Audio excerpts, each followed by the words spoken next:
열왕기 하 16장은 특별히 유다왕 아하스에 대해서 나옵니다. 그런데 이 유다왕 아하스의 이야기가 나오기 전에 열왕기 하 15장에는 무려 7명의 왕에 대해서 소개를 하고 있습니다.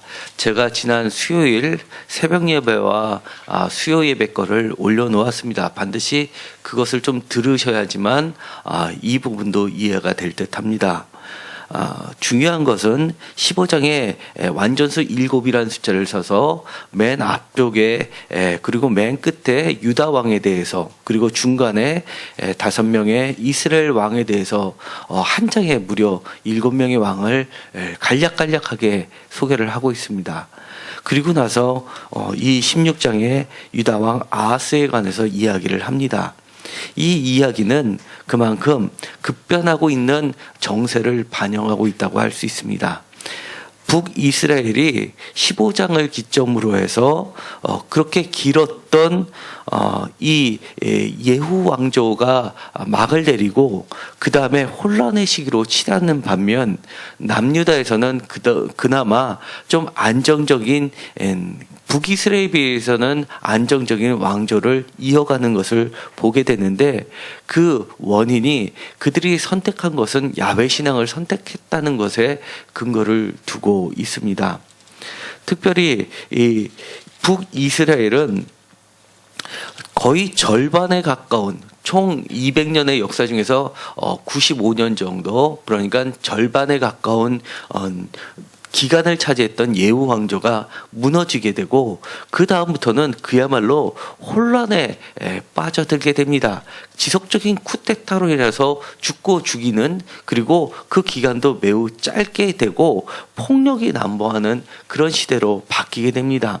특별히 열왕기하 15장에 보면 15장 13절에 이스라엘 왕 살룸은 그야말로 불과 한 달만 왕에 오르게 됩니다. 그 다음에 오른 므나헴이라는 이 왕은 그 뒤에 나오는 이스라엘 왕 베가, 27절에 나오는 베가와 같은 군대 장관 중에 한 명으로 보여지게 되는데, 아마 둘이 같이 성경에서는 그렇게 이야기를 하지 않지만 여러 가지를 놓고 볼 때 많은 학자들이 아마 둘이 같이 연합해서 마치 우리나라의 전두환과 노태우가 같이 협력해서 왕권을 차지하고 그 다음에 인계할 구도를 가지고 쳤던 것으로 보이게 됩니다.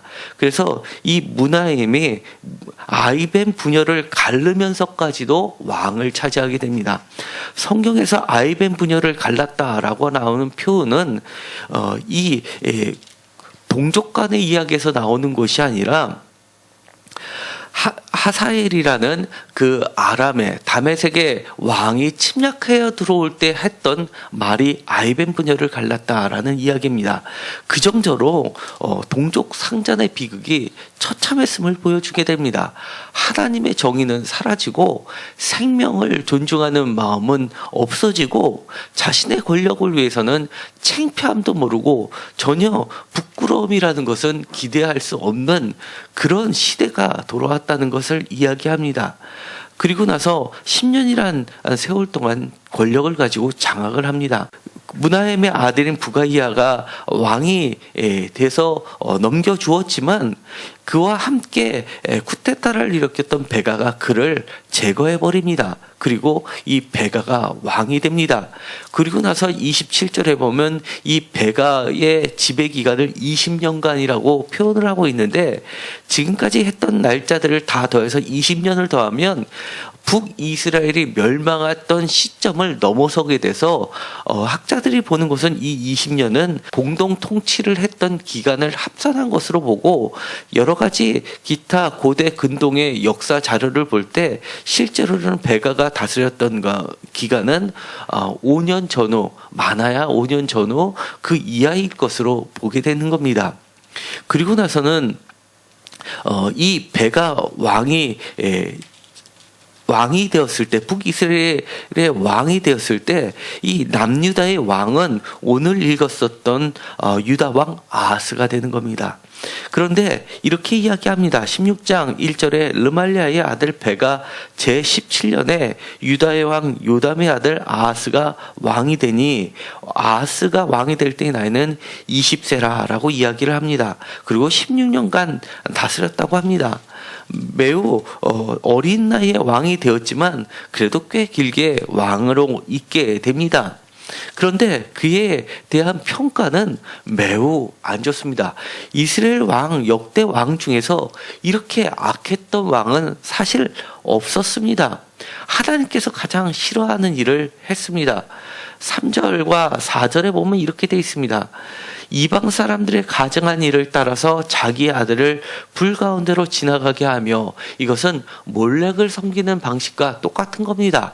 자식을 바로 불 가운데 태워서 제사를 드리는 식도 했습니다. 뿐만 아니라 또 산당들과 작은 산 위에 모든 푸른 나무 아래에서 제사를 드리며 분향하였더니, 여기서 특별히 모든 푸른 나무 아래라고 하는 것은 아마도 아세라 목상을 이야기하는 것으로 추정이 됩니다.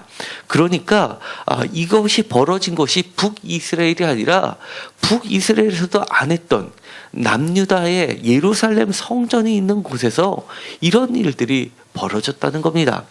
이것처럼 최악의 왕이 어디 있겠습니까? 그럼에도 불구하고 하나님의 은혜는 계속 이어지고 있음을 보게 됩니다.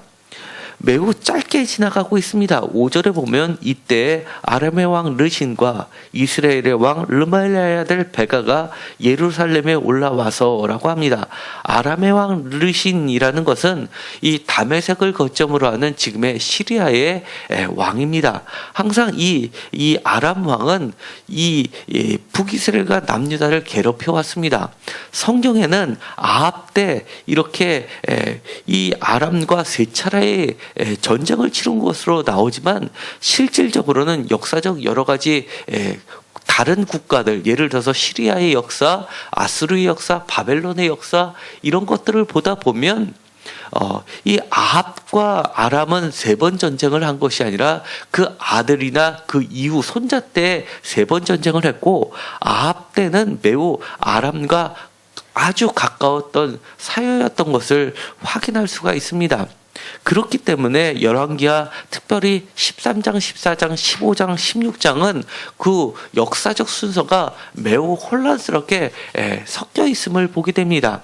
대표적으로 엘리사의 죽을 때 엘리사가 3번 치서서 그러면서 아람을 3번 치리다라고 했던 이 3번이라는 것은 바로 아합의 후손 때 벌어졌던 전쟁을 이야기해서 성경에 남아있는 근거를 통해서도 그 후대의 것이 맞을 것으로 보게 됩니다. 왜냐하면 제가 전에 잠깐 자료를 통해서 보여드렸던 것처럼 이 아람과 아합이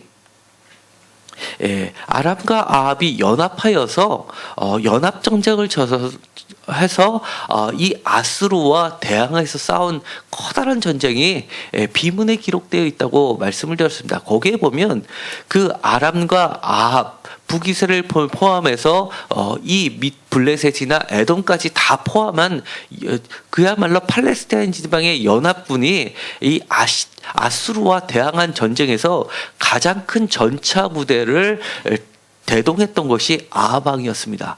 그렇기 때문에 그 고대 근동, 특별히 이 아합 시대에서는 가장 힘이 셌었던 건 아합이었고, 오히려 아람은 아합과 좋은 관계를 맺었던 것으로 보이게 됩니다. 그러다 아합이 죽고 나서 그 이후의 때에 가서 급격히 좋았던 관계가 사라지게 되고, 그야말로 이 아람이 세력을 펼쳐서 북이스라엘뿐만 아니라 남유다도 괴롭혀 왔습니다.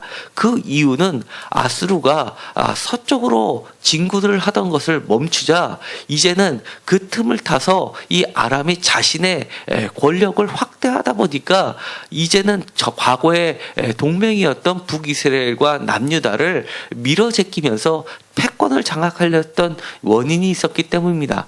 그러자 다시금 시대가 변했습니다. 오늘 있었던 이 16장의 이 말씀을 이해하려면 여러 가지 역사적 배경을 익히 알아야 되는데 바로 이때 다시 아수르가 힘을 얻어가지고 팽창전쟁을 피기 시작했습니다. 그러자 문제는 이 아람, 시리아만 어려워지는 것이 아니라 시리아를 넘어서 북이스라엘과 남유다까지 그리고 심지어 저 애국까지가 풍전등화의 상태까지 갈 것이 뻔하기 때문에 이제 그들이 서로 살기 위해서 다시 정책을 폈던 겁니다.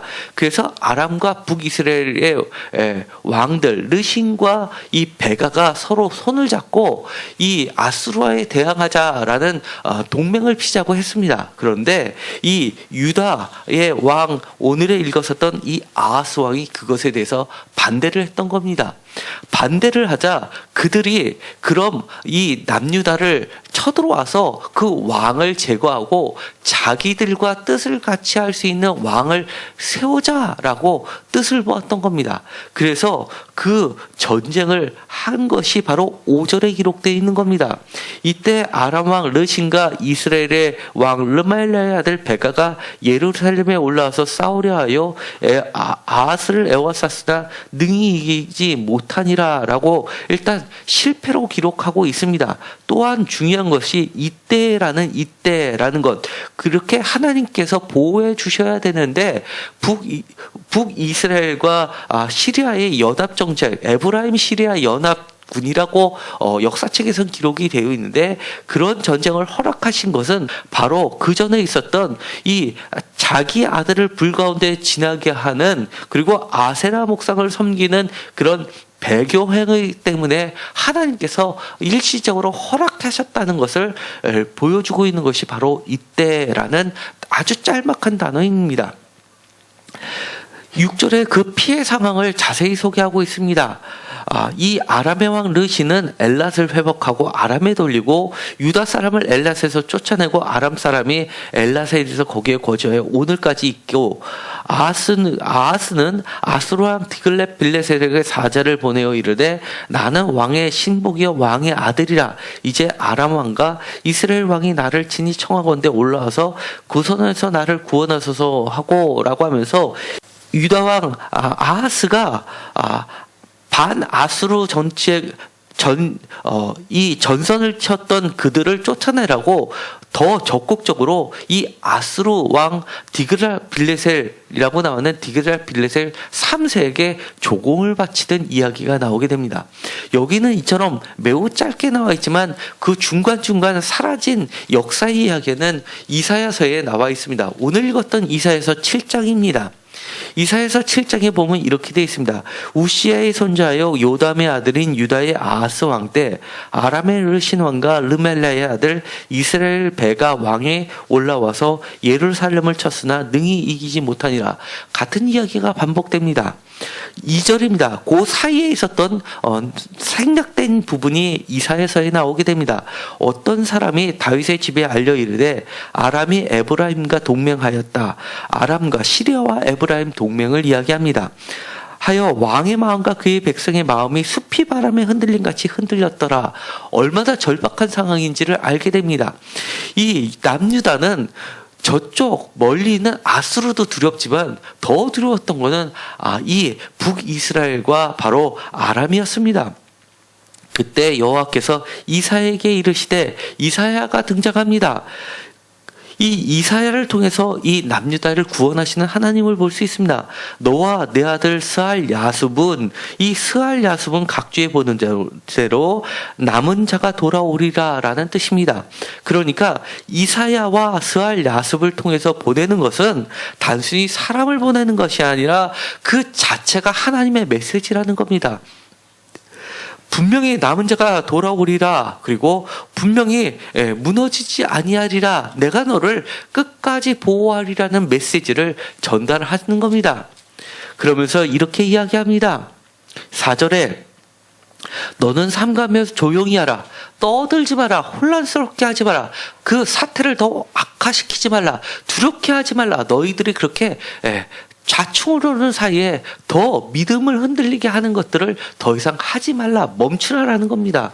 르신과 아람과 르멜라의 아들이 힘이 노할지라도 이들은 연기나는 두 부직갱이 그루터기에 불과하니 두려워하지 말며 낙심하지 말라. 아멘입니다. 우리는 우리의 가정과 직장과 사업장과 국가를 위협하는 여러 가지 위험 요소 앞에 서 있을 때가 있습니다. 그러나 하나님은 분명히 이야기합니다. 연기나는 두 부직갱이 그루터기에 불과하니 두려워하지 말며 낙심하지 말라라고 이야기합니다. 정말 연기나는 두 부직갱이 그루터기에 불과한 것에 불과함에도 불구하고 우리의 믿음 없는 눈이 우리 자신을 그 풍랑 속에 스스로 빠져들게 하는 것을 우리는 여러 차례 우리 인생을 통해서 경험함을 보게 됩니다. 5절에 이렇게 이야기합니다. 아람과 에브라임과 르멜라의 아들이 악한께로 너를 대적하여 이르기를. 6절입니다. 이것도 숨겨져 있는 이야기가 들어가 있습니다. 우리가 올라가 유다를 쳐서 그것을 쓰러뜨리고 우리를 위하여 그것을 무너뜨리고 디브엘의 아들을 그 중에서 세워 왕으로 삼자 하였으나, 이 여답 정책을 쳐서 반아수르 정책을 하자라고 하는데 그것을 남유다가 반대하니까 이제 그들이 생각한 것은 이 아수르와 전쟁을 하기 전에 그들이 아수르와 전쟁을 할 때 뒤에서 쳐들어오는 것을 막기 위해서 먼저 그 뒷문을 단속하자는 이야기입니다. 남쪽으로 쳐서 그리고 왕을 교체하자는 겁니다. 그러나 그것은 실패로 끝났다는 것을 보여줍니다. 7절, 주 여호와의 말씀이 무엇이? 주 여호와의 말씀이 그 일은 서지 못하며 이루지 못하리라. 주 여호와의 말씀은 곧 하나님이다. 하나님의 말씀은 곧 말씀입니다. 우리가 성경 말씀을 대할 때 우리는 하나님을 대면하는 겁니다. 하나님의 말씀은 곧 하나님입니다. 그 일은 서지 못하며 이루지 못하리라. 대저 아람의 머리는 다메섹이요 다메섹의 머리는 르신이며 65년 내에 에브라임이 패망하여 다시는 나라를 이루지 못할 것이다. 65년 내에 에브라임이 패망한다. 다시 이야기하면 북이스라엘이 멸망한다라고 하는 겁니다. 실제로 이 일은 벌어졌습니다.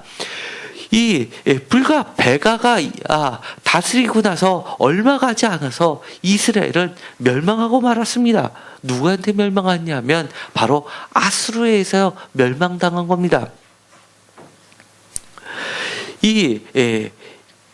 9절에 보면 에브라임의 머리는 사마리아여 사마리아의 머리는 르멜라의 아들이니라. 르멜라의 아들은 누구입니까? 베가입니다. 그런데 베가라는 이름을 뺐습니다. 우리가 지금도 전 세계에서 가장 긴 이름이 갖고 있는 사람이 기네스북에 들어가 있습니다. 그 기네스북에 들어가 있는 그 사람의 이름은 어떻게 되어 있느냐 하면 누구누구의 아들, 누구누구의 아들, 누구누구의 아들, 누구누구의 아들 해서 쭉 가서 끝에 사람의 이름이 나옵니다. 그래서 그 사람의 이름을 보면 그 사람의 이름이 있고 그 앞에 이니셜로 한 글자점, 한 글자점, 한 글자점 이렇게 되어 있습니다. 그 얘기는 그 앞에 누구누구 자신의 선조들 이름을 쭉 기록해놓은 그 족보처럼 되어 있는 것이 바로 이름입니다. 그런데 여기서 르말라의 아들 베가라고 하지 않고 르말라의 아들이라고 끝인 것은 이 베가를 멸시하는 겁니다. 누구누구의 아들인데 너라는 존재는 있지도 않는다라고 멸망을 없어질 존재라고 비꼬듯이 이야기하는 겁니다. 만일 너희가 굳게 믿지 아니하면 너희는 굳게 서지 못하리라. 믿음을 강조합니다. 이 절박한 상황 속에서 너가 의지할 유일한 소망은 하나님이다라고 단언하는 겁니다. 하나님을 믿으라라고 하는 겁니다. 하나님을 어떻게 해서 믿습니까? 우리가 하나님을 믿는다라고 하는 것은 다른 말로 무엇입니까? 하나님의 말씀을 믿는 겁니다. 하나님을 믿는다고 하면서 성경책도 보지 않고 성경의 말씀에 준거하여 삶을 살지도 않는다는 것은 하나님을 믿지 않는 겁니다. 하나님을 믿는다는 것은 하나님의 말씀을 믿는 겁니다. 그러면서 그 다음에 이사야서에 또 생략돼서 나와입니다. 여호와께서 또 아하스에게 말씀하여 이르시되 너는 내 하나님 여호와께 한 징조를 구하되 깊은 데에서든지 높은 데에서든지 구하라.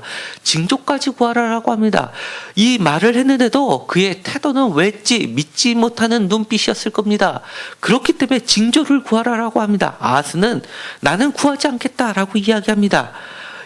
믿음이 있어서 구하지 않겠다라고 하는 건지 그 징조를 보여줘도 믿지 않겠다라는 건지 구분이 되지 않습니다. 아마 후자일 듯합니다. 그러자 이사야가 확신을 주기 위해서 징조를 이야기합니다.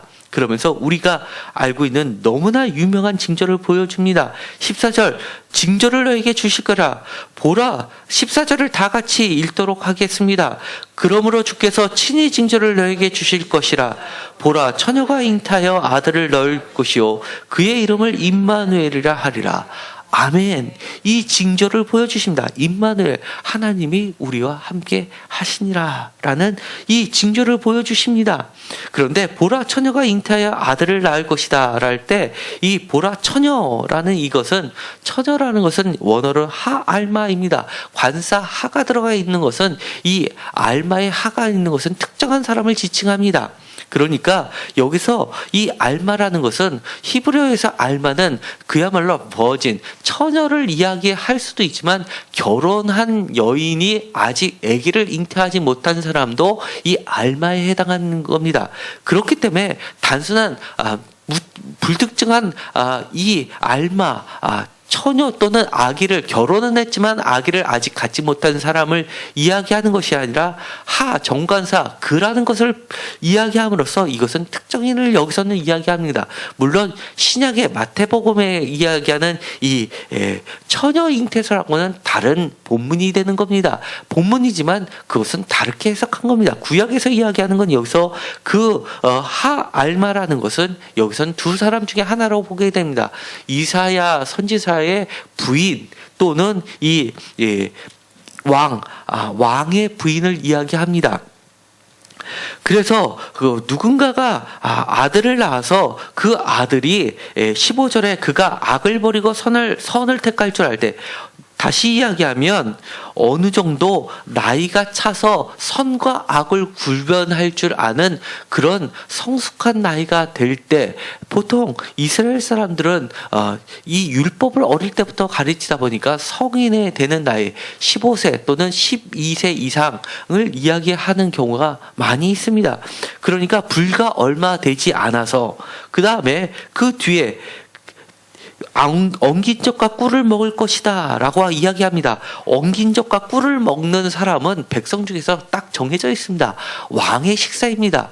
일반인이 엉긴 젖과 꿀을 먹을 수 있는 그렇게 부유한 집안의 아들은 없습니다. 왕의 식사입니다. 그렇기 때문에 이것은 이사야도 왕궁 선지자였던 것으로 보아서 이 왕과 같이 식사를 할 수 있는 사람, 왕의 식사를 나눌 수 있는 사람은 이처럼 왕의 아들이나 이사야의 아들 중에 어느 정도 불과 얼마 되지 않아서 이렇게 임마누엘 하나님이 함께 하시는 역사를 보게 된다는 겁니다. 그러니까 그때까지도 지금 당장 너가 교체되지도 않고 죽지도 않고 남유다가 망하지도 않고 건재하다는 것을 보여주는 겁니다. 이렇게 건재하지 않다면 엉긴 젖과 꿀을 어떻게 먹을 수 있겠습니까? 그만큼 풍요로운 시대가 지속된다는 것을 이야기합니다. 그러면서 17절에 여호와께서 에브라임이 유다를 떠날 때부터 당하여 보지 못할 날을 너희와 내 백성 내 아버지 잼에 임하게 하리라 라고 하면서 16절에 구체적을 이야기합니다. 미워하는 두 왕의 땅이 황폐하게 되리라. 북이스라엘과 아람은 시리아는 황폐하게 되리라. 남유다가 황폐하게 되는 것이 아니라 너희들은 이렇게 좋은 음식으로 먹고 있을 때 그것을 목도하게 된다는 것을 징조로 보여주게 됩니다. 그런데 이런 일이 있음에도 불구하고 다시금 열왕기하로 넘어가겠습니다. 열왕기하 16장에 보면 그 다음 이야기가 기록되어 있습니다. 바로 아까 읽었었던 본문 중에 하나입니다. 7절입니다. 지금 읽었었던 이야기가 바로 5절과 7절 사이에 있는 이야기입니다. 아하스가 아수르 왕 디글랏 빌레셋에게 사자를 보내어 이르되 라고 이야기합니다. 그 이야기는 이렇게 징조를 보여줬음에도 불구하고 이 아하스 왕은 그 징조를 믿지 않았다는 것이 됩니다. 믿지 않고 디글랏 빌레셋 3세에게 조공을 바칩니다. 그리고 나서는 그들은 이 디글랏 빌레셋이 와서 북이스라엘과 그리고 이 아람을 치게 됩니다. 그러자 그들은 물러가게 됩니다. 이 아하스 왕은 하나님이 자신을 구원해 준 것이 아니라 이처럼 자기가 조공을 뱉어서 이 북이스라엘과 시리아를 멸망시킨 것은 디글랏 빌레셋이라고 생각했을 겁니다. 그런데 뿐만 아니라 이렇게까지 건너가게 됩니다.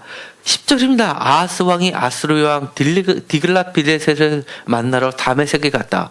다메섹을 공격해서 거기서 그 시리아와 에브라임 북이스라엘 왕을 굴복시키고 이 남유다 왕도 불렀을 것입니다. 그러면서 다메섹에 갔을 때 거기서 다메섹은 시리아입니다.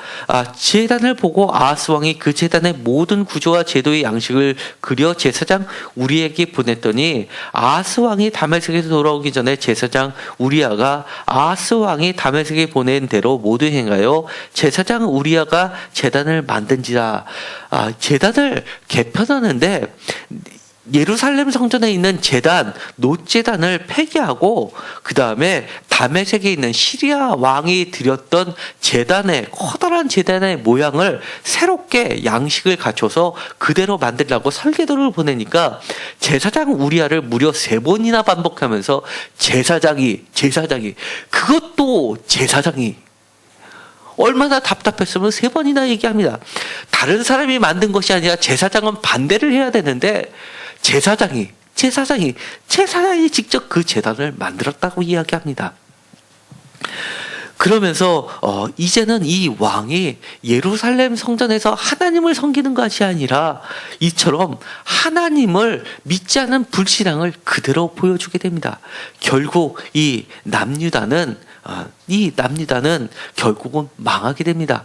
먼저는 북이스라엘은 아수르에 의해서 멸망이 됩니다. 그리고 북이스라엘이 멸망하고 나서 불과 150년, 길어야 200년이 안 돼서 남유다도 멸망하게 됩니다.